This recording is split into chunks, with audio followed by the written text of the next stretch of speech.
Assalamualaikum warahmatullahi wabarakatuh. Perkenalkan, saya Arif Roska Perdana dengan nomor BP 1911522029 dari jurusan Sistem Informasi Universitas Andalas.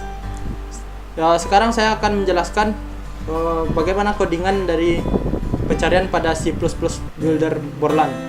Kita lihat pada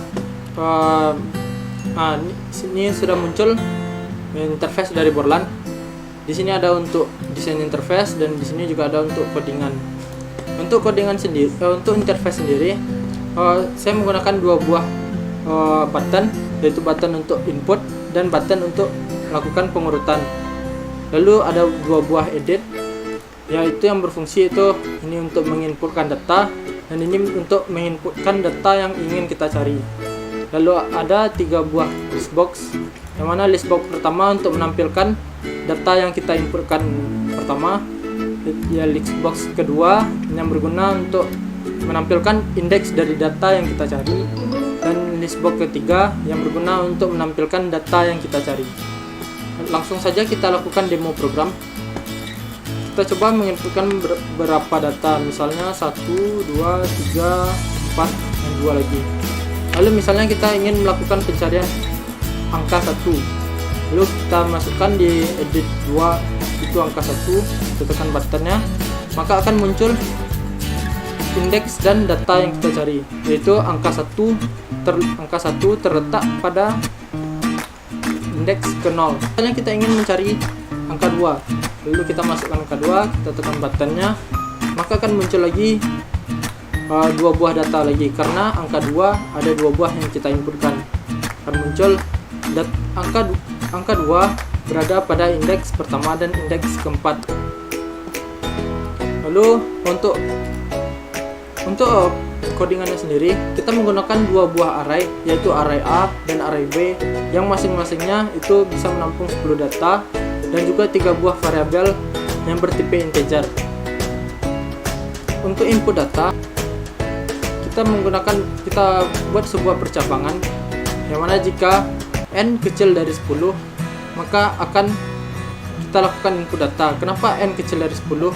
Karena indeks dimulai dari 0 dan data kita ada 10, maka indeks akan berhenti pada angka 9.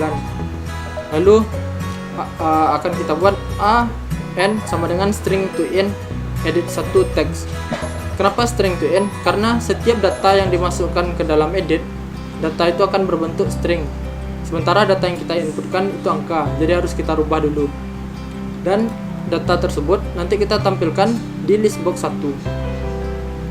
N yang sebagai indeks kita lakukan increment agar setiap data yang kita masukkan indeksnya bertambah.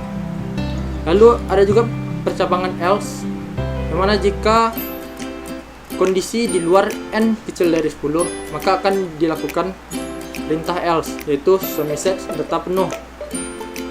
Lalu untuk pengurutannya, terdapat integer, kita buat sebuah variabel, yaitu variabel bil dengan tipe data integer, yang fungsi variabel ini untuk tempat kita meletakkan data yang akan kita inputkan pada edit 2. Dan juga jangan lupa kita rubah kembali datanya ke tipe integer, karena setiap data yang ada di edit itu awalnya bertipe string.